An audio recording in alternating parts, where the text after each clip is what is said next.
You are standing in the processing queue, your assets are secured, your credentials are valid, and your extraction point is mere minutes away.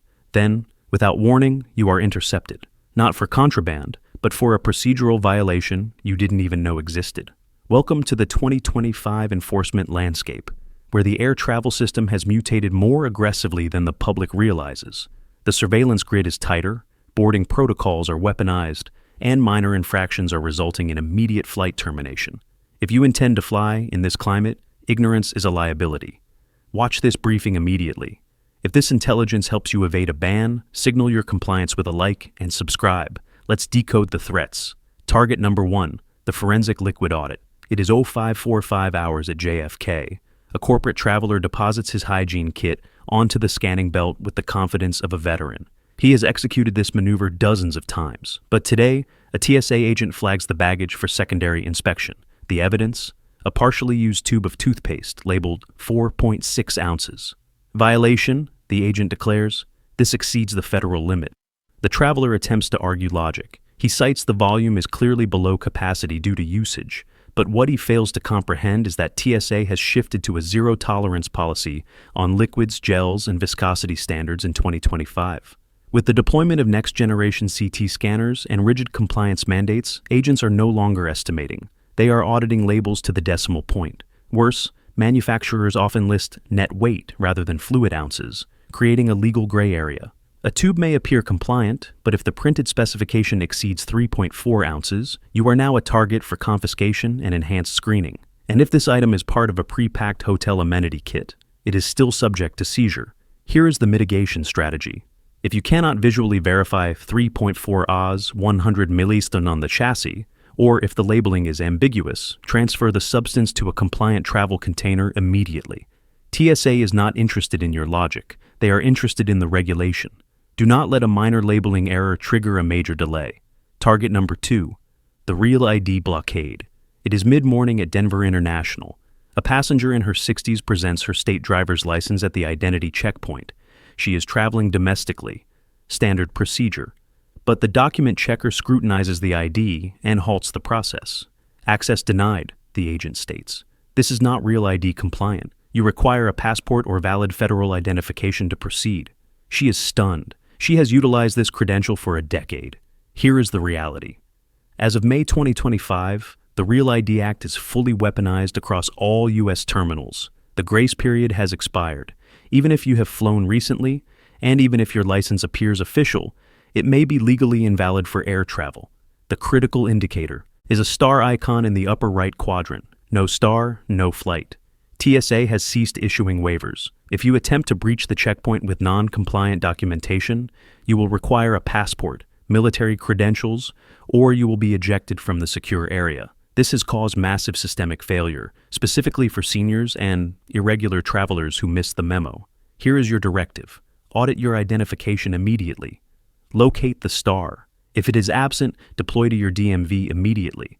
Bureaucratic processing times are experiencing critical backlogs. It does not matter how early you arrive at the terminal. If your papers are not in order, you remain grounded. Target number 3, the gate side revenue trap. It is boarding phase at gate B12. A couple approaches the jet bridge, dragging roller bags. They believe they have cleared the gauntlet, but as they present their passes, a gate agent intercepts them, gesturing to a sizing bin, the bag sizer, positioned like a trap by the door. Submit your bag for measurement, she commands. The bag almost fits. The chassis clears, but the wheels protrude by a fraction of an inch. The agent does not negotiate. That is a $65 non-compliance fee, mandatory gate check. Welcome to the resurgence of the carry-on crackdown. In 2025, with operational costs rising and overhead volume at a premium, airlines have weaponized baggage size policies, specifically targeting basic economy and budget fares.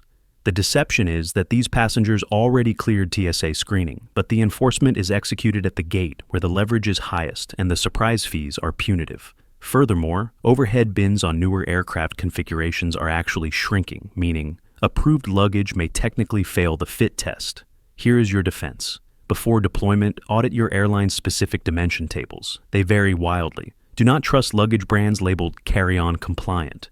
Avoid maximizing the volume or attaching external gear. These are triggers for the gate agents. Because the cost of those few inches isn't just currency, it is a delay, a confrontation, and a surrender of custody. Target number 4, behavioral detection flags. It is 0610 hours at Orlando International. A student, sleep-deprived and behind schedule, rushes the checkpoint. He vocalizes frustration when ordered to remove footwear, mutters dissent, and displays visible eye-rolling when flagged for a random check. Seconds later, he is pulled from the line, not for contraband, but for conduct. In 2025, TSA has escalated the priority of behavioral detection analysis. This means your tone, micro-expressions, and physical agitation can designate you as a threat just as effectively as a weapon. This is the BDO, Behavior Detection Officer program. While not new, it is being utilized with higher frequency and AI-assisted surveillance. Agents are trained to identify stress clusters, hostility, or non-compliance. Those markers trigger secondary interrogation, missed flights, and potential detention. The shock for most travelers is that you do not need to violate a law to be stopped. You simply need to appear irritated, nervous, or evasive. In the current high-threat climate, sarcasm or jokes regarding explosives will result in federal consequences. Here is the protocol. Maintain a neutral, cooperative baseline. Even if the process is inefficient, even if the logic is flawed, a calm demeanor is your camouflage. At the checkpoint in 2025, your attitude is subject to inspection. Target number 5, the refund loophole. It is late evening. A frequent flyer receives a notification, conference canceled. She accesses the portal to terminate her booking, confident in her refundable fare class. But when she initiates the cancellation, a gray warning appears. Refund denied, flight credit only. She investigates the contract of carriage. Buried in paragraph 6, cancellation must be executed 24 hours prior to departure to trigger cash refund. Despite the refundable label, the policy conditions were silently altered in 2025. Airlines, protecting margins, have inserted new clauses to redefine refundable as conditional. Some carriers now default to vouchers rather than currency. The most dangerous trap. If you booked via a third-party aggregator or travel portal, you are bound by their restrictions, not the airlines. Here is your protection. Before transaction, audit the cancellation terms line by line. If there is a probability of mission abort, book directly with the carrier and archive a screenshot of the specific refund conditions at the moment of purchase. In 2025, refundable is a marketing term, not a guarantee. Next, target number 6, the family boarding restriction. It is boarding phase at gate C17. A mother with 2 toddlers, support gear, and a stroller approaches the zone, expecting the standard pre-boarding privilege. The gate agent denies entry. Policy update, she states. Pre-boarding is restricted to families with infants under 24 months. Older children must wait for general boarding. The mother is paralyzed. Her youngest is 3 years old. In 2025, carriers have quietly revised family boarding protocols, restricting early access strictly to lap infants or mobility-impaired passengers. This is an efficiency measure designed to accelerate turnaround times, but it leaves families exposed. For parents managing logistical heavyweights, strollers, car seats, restless assets, this rule change creates immediate chaos in the jet bridge and eliminates access to overhead storage. The policy varies by carrier. Some still permit under 5 access. Others make 0 exceptions without paid priority status. Here is the warning. If you are mobilizing with minors, verify the specific family boarding age limit before arrival. Consider purchasing priority upgrades if you require overhead dominance or specific seating. In the current era, the family pass has expired. Target number 7, the lithium crackdown. At Dallas-Fort Worth, a traveler submits a tray containing a high-end e-cigarette and a high-capacity power bank. Standard tech. But the TSA agent immediately intercepts the tray. Violation, she signals. These items require separation and inspection. A supervisor intervenes. Advisory. Specific models are now banned from cabin entry.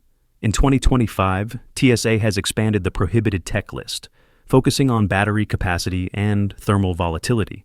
Power banks exceeding watt-hour limits, smart lighters, vaping devices with non-removable lithium cells, and specific camera batteries are subject to enhanced screening or total confiscation. The justification is fire safety. There is a statistical spike in thermal runaway events mid-flight, prompting aggressive enforcement. What catches travelers off guard is that unbranded or imported electronics often lack clear capacity labeling, leading agents to seize them purely on suspicion. Furthermore, certain designs resemble tactical devices on X-ray, smart pens, tactical flashlights, triggering alarms. Here is the maneuver. If you are transporting rechargeable assets, keep them in your personal item, never check luggage. Ensure power banks are clearly labeled with capacity specs. Avoid generic imports. If the device cannot be verified, it will be left behind.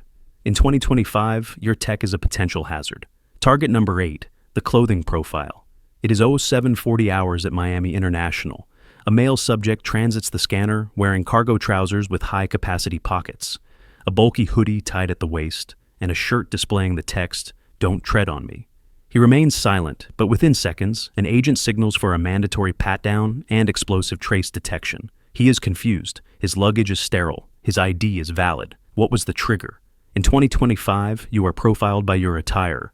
TSA officers are trained to assess visual risk based on silhouette, concealment potential, and messaging. Baggy clothing, excessive layering, tactical style apparel, or anything that obscures body contours raises the threat level. Furthermore, aggressive or political slogans on clothing can trigger behavioral analysis scrutiny.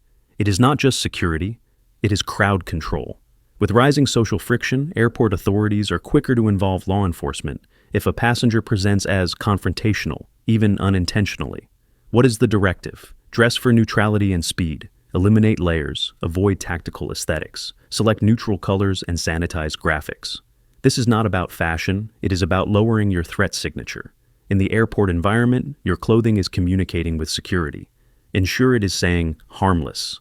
Target number 9, the final gate interception. It is T-minus 10 minutes at gate A9. A passenger approaches the biometric scanner, phone in hand. He realizes he is holding a water bottle purchased at a terminal kiosk. He assumes he is safe. He has already cleared the primary checkpoint. The gate agent physically blocks his path. "Contraband," she states. "Dump it or you do not board." He protests that it was purchased inside the secure zone. She is immovable. In 2025, airlines are enforcing stricter liquid controls at the boarding door, particularly for international vectors or regional jets. Even water, if unsealed, is subject to rejection. Here is the escalation. Some carriers are deploying private security teams for gate-side screening. These squads are not just checking bag sizes. They are auditing for open containers, vaping paraphernalia, and unscreened food items purchased from vendors that might bypass stringent filters. It catches travelers vulnerable because they believe the security theater ended at the checkpoint. It did not. The gate is the final filter. Here is the takeaway. Once you reach the boarding area, maintain a sterile carry-on. Do not open beverages. Do not repack snacks visibly. Keep your profile low, because in the final 10 yards, a simple oversight can still result in a denial of boarding. Air travel in 2025 is a hostile environment. The rules have shifted in the dark. Enforcement is absolute, and even veteran flyers are being ensnared by policies they didn't know were active. From toothpaste tubes to lithium cells, from family rights to the fabric on your back, the minutia is now weaponized. The most dangerous assumption you can make is thinking that yesterday's rules apply today. Before you pack, before you board, before you even enter the terminal perimeter, double-check the latest TSA mandates, airline contracts, and ID requirements. The system is evolving, and missing a detail equates to missing your flight. What aspect of this crackdown surprised you most? Enter it in the comments. Your intelligence might save another traveler from a ban. And if this briefing was valuable, subscribe immediately. The next policy shift is already in motion.